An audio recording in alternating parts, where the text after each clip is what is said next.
এই মিডিয়া যদি না থাকে, মিডিয়া না থাকলে, বুম না থাকলে, সাংবাদিক না থাকলে কোনো আন্দোলন কি আধ ঘন্টাও দাঁড়াতে পারবে? আপনারা যদি না দেখান এবং যখন আপনাদেরকে গায়ে হাত তোলা হচ্ছে তখনও তো ওনারা এক্সপেক্ট করছেন আপনারা এগুলো দেখাবেন। তাহলে আপনারা না থাকলে কি হবে? কোনো কিছুর ভবিষ্যৎ কিছুই দাঁড়াবে? সে পুজো পার্বণই বলুন, কোনো আন্দোলনই বলুন, কারুর মারা যাওয়াই বলুন, কারুর বেঁচে ওঠাই বলুন, কিছুই কি থাকবে? আমাকে বলুন তো একটা কথা।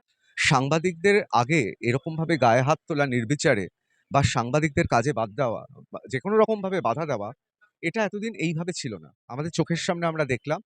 এর একটা প্রতিবাদ হচ্ছে, এটা খুব ভালো লাগছে। এবং প্রেস ক্লাবের ভূমিকা এবং সমস্ত সাংবাদিক একজোট হয়েছে, ভালো লাগছে। আরো ভালো লাগতো যে প্রেস ক্লাব যদি গত ১ দশক ধরে এই ভূমিকাটা পালন করত। অর্থাৎ যে সাংবাদিকরা নোটিশ খেয়েছে, যে সাংবাদিকদের হেনস্থা হতে হয়েছে, তার পাশে প্রেস ক্লাবের দাঁড়ানো কর্তব্য। কিন্তু গত ১ দশক ধরে দেখিনি, এখন দেখতে পাচ্ছি। এবারের এই মার খাওয়ার মধ্যে কিন্তু পুরুষদের গায়েও হাত উঠেছে এবং তাদের শ্লীলতাহানির মতন ব্যাপারও করা হয়েছে। তো যাক, এবার অন্তত সেটা খানিকটা বাইরে এসছে যে সবাই বুঝতে পারছেন যে crime has no gender.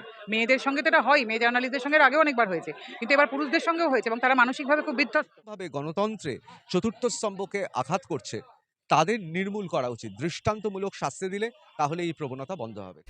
News 16 Bharat, রাজনীতির অন্তরালে সত্যের সন্ধানে। ভয় পেও না, ভয় পেও না। পরবর্তী সময় যেটা হবে, এর থেকে বড় মিছিল আমরা এগো। সেটা বলার এই মিছিল কিন্তু মাত্র 2 থেকে 2.5 দিনের মধ্যে আমরা এই মিছিলটাকে দেখেছিলাম। তারপরে আমরা হাজার হাজার যারা সাংবাদিক কলকাতা জেলা এবং সবচেয়ে বলতে হবে এখানে কাটোয়া থেকে সব থেকে সিনিয়র একজন পার্সন তিনি এসছেন, তাকে আমরা ধন্যবাদ জানাবো। অত্যন্ত অন্যায়। এবং আমি একটা কথা বলি সুমিতদা, যে এই মিডিয়া যদি না থাকে, মিডিয়া না থাকলে, বুম না থাকলে, সাংবাদিক না থাকলে কোনো আন্দোলন কি আধ ঘন্টাও দাঁড়াতে পারবে? আপনারা যদি না দেখান এবং যখন আপনাদেরকে গায়ে হাত তোলা হচ্ছে তখনও তো ওনারা এক্সপেক্ট করছেন আপনারা এগুলো দেখাবেন। তাহলে আপনারা না থাকলে কি হবে? কোনো কিছুর ভবিষ্যৎ কিছুই দাঁড়াবে? সে পুজো পার্বণই বলুন, কোনো আন্দোলনই বলুন, কারুর মারা যাওয়াই বলুন, কারুর বেঁচে ওঠাই বলুন, কিছুই কি থাকবে? আমাকে বলুন তো একটা কথা। তাহলে সে আপনাদের গায়ে যখন হাত ওঠে তখন তার প্রতিবাদ তো হতে হবে, তাই না? কাজে এটা অত্যন্ত অন্যায়, অত্যন্ত ন্যাক্কারজনক। এবং ভালো লাগছে যে আজকে আপনারা দলমত নির্বিশেষে যে সবাই এক হয়েছেন এক ছাতার তলায়, কোনো পতাকা ছাড়া। এটাই দরকার ছিল, বার্তা কিন্তু সমাজের কাছে যে আপনাদের গায়ে হাত উঠলে আপনারাও একত্রিত হবেন। এবারের এই মার খাওয়ার মধ্যে কিন্তু পুরুষদের গায়েও হাত উঠেছে এবং তাদের শ্লীলতাহানির মতন ব্যাপারও করা হয়েছে। তো যাক, এবার অন্তত সেটা খানিকটা বাইরে এসছে যে সবাই বুঝতে পারছেন যে ক্রাইম হ্যাজ নো জেন্ডার। মেয়েদের সঙ্গে তো এটা হয়, মেয়ে জার্নালিস্টদের সঙ্গে আগেও অনেকবার হয়েছে, কিন্তু এবার পুরুষদের সঙ্গেও হয়েছে এবং তারা মানসিকভাবে খুব বিধ্বস্ত। তো আমার মনে হয় এগুলো সব কিছু নিয়ে না আমাদের কথা বলার সময় এসছে।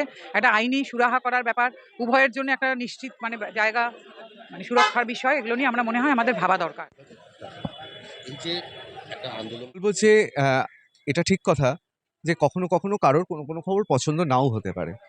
সবসময় যে সাংবাদিক খুব স্বাধীন তাও নয়। তার কারণ তাকে নির্দিষ্ট এডিটোরিয়াল পলিসি বা সম্পাদকীয় নীতির মধ্য দিয়ে যেতে হয়। সাংবাদিকদের আগে এরকমভাবে গায়ে হাত তোলা নির্বিচারে বা সাংবাদিকদের কাজে বাদ দেওয়া বা যে কোনো রকমভাবে বাধা দেওয়া, এটা এতদিন এইভাবে ছিল না।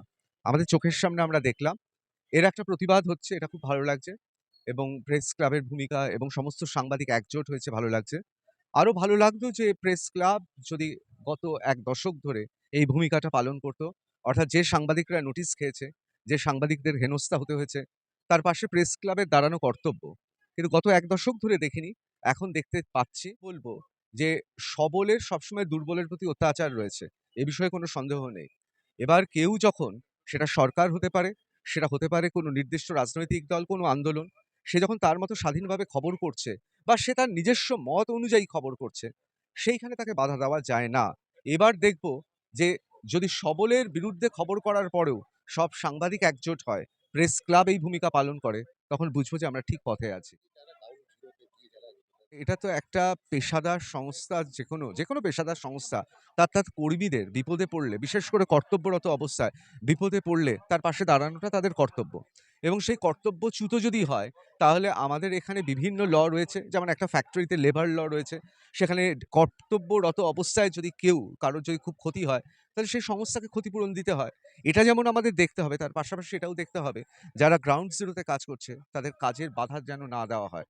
তা কারণ হচ্ছে ঊর্ধ্বে পরহিত অবস্থায় সরকারি কর্মচারী থাকলে তার কাজে বাধা দেওয়াটা যেমন সরকারের বিরুদ্ধে আক্রমণ হিসেবে ধরা হয়, আমারও মনে হয় যে আমাদের সংবিধানে ব্যক্তি স্বাতন্ত্র্য, আমাদের ব্যক্তি স্বাধীনতা রয়েছে।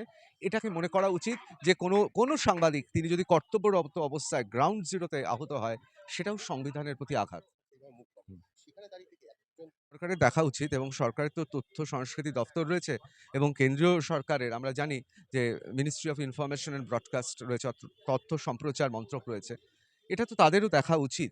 কিন্তু তার পাশাপাশি এটাও ঠিক কথা, আমাদের সাংবাদিক যারা, তাদের নিজের বাঁচানো এবং সেই স্ট্র্যাটেজিটা কোন কৌশলে আমি নিজেকে বাঁচাবো সেটা সম্পর্কে আরও যেমন প্রশিক্ষণের দরকার, সর্বোপরি যারা এইভাবে গণতন্ত্রে চতুর্থ স্তম্ভকে আঘাত করছে তাদের নির্মূল করা উচিত। দৃষ্টান্তমূলক শাস্তি দিলে তাহলে এই প্রবণতা বন্ধ হবে। আমার মনে হয় এবার এদের দৃষ্টান্তমূলক শাস্তি হওয়া উচিত। এমন দৃষ্টান্তমূলক শাস্তি হোক যাতে ভবিষ্যতে সাংবাদিকদের গায়ে হাত তোলার সাহস না পায়। এবং সাংবাদিক হিসেবে আমরা মনে করি আমাদের ঐক্যবদ্ধ থাকা উচিত, এবং প্রেস ক্লাবের ভূমিকা খুব গুরুত্বপূর্ণ। এখন যারা যারা এই ধরনের দুষ্কৃতিমূলক কাজকর্ম করেছে, এখন তারা ক্ষমতায় নেই, সেই জন্য তাদের জন্য আমরা এত গলা ফাটাচ্ছি। কিন্তু যখন আমরা দেখেছি গত ১.৫ দশক ধরে যে শাসকের দুষ্কৃতীরাও তাণ্ডব চালিয়েছে, এফডি ব্লকে হয়েছে, দক্ষিণ ২৪ পরগনা হয়েছে, ডায়মন্ড হারবারের লোকসভা কেন্দ্র কাভার করতে গিয়ে হয়েছে, সেই সময় এই ভূমিকা দেখিনি। আমার মনে হয় যে একটা এমন প্রেস ক্লাবের দরকার যেখানে একমাত্র সাংবাদিকের স্বার্থ দেখা হবে।